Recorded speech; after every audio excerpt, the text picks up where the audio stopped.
সংস্কৃতি, কৃষ্টি, মানে সঙ্গীত, গান, আঁকা, যার শুরু হচ্ছে একদম জনজাতির উপকথা থেকে, তাদের যাপন থেকেই উঠে এসছে এই আমাদের সব সৃষ্টি। এখন এই যে শুরুর দিকটা আমাদের ভারতবর্ষের মতো এত সমৃদ্ধ ফোক শিল্প আর সারা পৃথিবীতে কোথাও নেই। আমাদের সারা ভারতবর্ষ ছড়িয়ে আজ শুধু পশ্চিমবঙ্গ নয়, উড়িষ্যা, বিহার, ছত্তিশগড়, মধ্যপ্রদেশ, রাজস্থান, তামিলনাড়ু, কর্ণাটকা, সব জায়গায় কিছু না কিছু এই রকম আমাদের সমৃদ্ধ জনজাতিদের শিল্প আমরা দেখতে পাই। তার মধ্যে কিছু শিল্প তো পরবর্তীকালে পুজোর মাধ্যমে, যেটা মধুবনীর কথা আগে কেউ জানতো না, এই দুর্গাপুজোই সাধারণ মানুষের কাছে মধুবনী পৌঁছেছে। এবার সবাই একটু খেয়াল করে দেখতে পাবেন যে আজকে যে এত মহিলারা পোশাকে মধুবনী পেন্টিং, বিশেষ করে বাঁকুড়ার দিক থেকে, আমাদের বোলপুর থেকে যে শাড়িগুলো আসে, এই যে মধুবনী সুতোর কাজ, এইটা কিন্তু পপুলার হয়েছে কারণ তার বেশিরভাগ কারণটা হচ্ছে কলকাতার দুর্গাপুজো। তো শুধু মধুবনী নয়, পাতের ভিড়ে তারা হারিয়ে যায়। আমরা যদি লক্ষ্য করি, আমাদের বর্তমান দেশের যে রাষ্ট্রপ্রধান, রাষ্ট্রপতি, আমাদের সংবিধান যিনি লিখেছিলেন, এরা প্রত্যেকেই কিন্তু ওখান থেকে উঠে আসা মানুষ। রাজপুর লেবুতলা এবছর ভাবনা অর্থ জনজাতির কথা। খুঁটি পুজোতে শুভেচ্ছা বার্তা পাঠালেন সৌরভ গাঙ্গুলি। রাজপুর সোনারপুর পৌরসভার রাজপুর লেবুতলায় আজ ধুমধাম করে পালিত হলো খুঁটি পূজা। এই খুঁটি পূজা দেবীর আগমনী বার্তা নিয়ে শুরু হয় পূজা।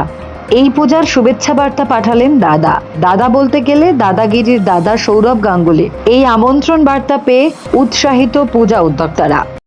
ওনার সাথে করছি, আর উনি আমাদের সাথে রয়েছে বলে লাস্ট ইয়ার আর আগের বছর, এটা নিয়ে 3 বছর হচ্ছে উনি আমাদের সাথে রয়েছেন। আর আমরা সেই জন্য আরও বেশি মহিলারা বেশি উৎসাহিত হয়ে আরও বেশি যোগ দিয়েছি। আগে আমরা মহিলারা কেউই ছিলাম না এর মধ্যে। অপেক্ষা করতেন সৌরভদার জন্য এই মুহূর্তে? অনেক অনেক অনেক, সেটা বলা যাবে না, ভাষ্য নেই কোনো কিছু বলার জন্য। আজকের দিনে কতটা মিস করছেন?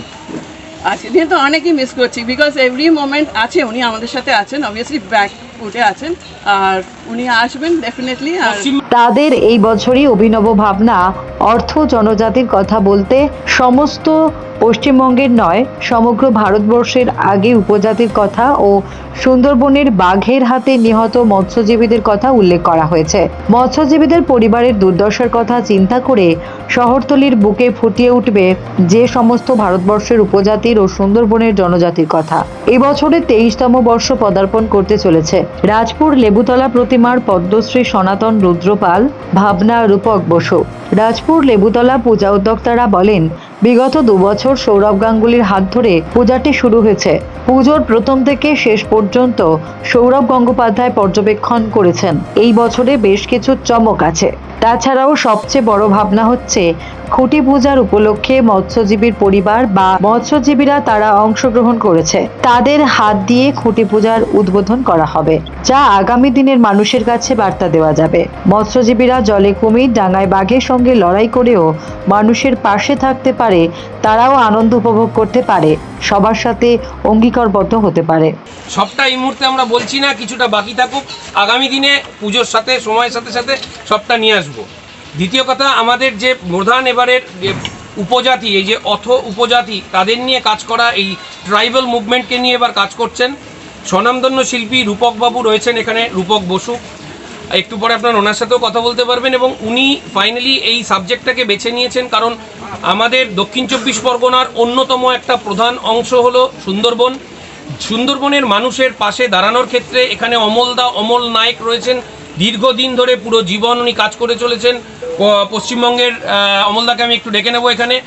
এই সুন্দরবনের মানুষের পাশে দাঁড়ানোর জন্য আমরা খুব সামান্যভাবে শুধু ওনার সঙ্গে থাকার সাহসটা দেখিয়েছি।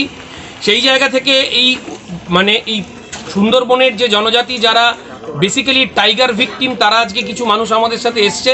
বাকিটা বলছি না, সময়ের সাথে সাথে আপনারা দেখতে পাবেন এবং বোঝা যাবে, আশা রাখি। ব্যুরো রিপোর্ট, সোনারপুর বার্তা।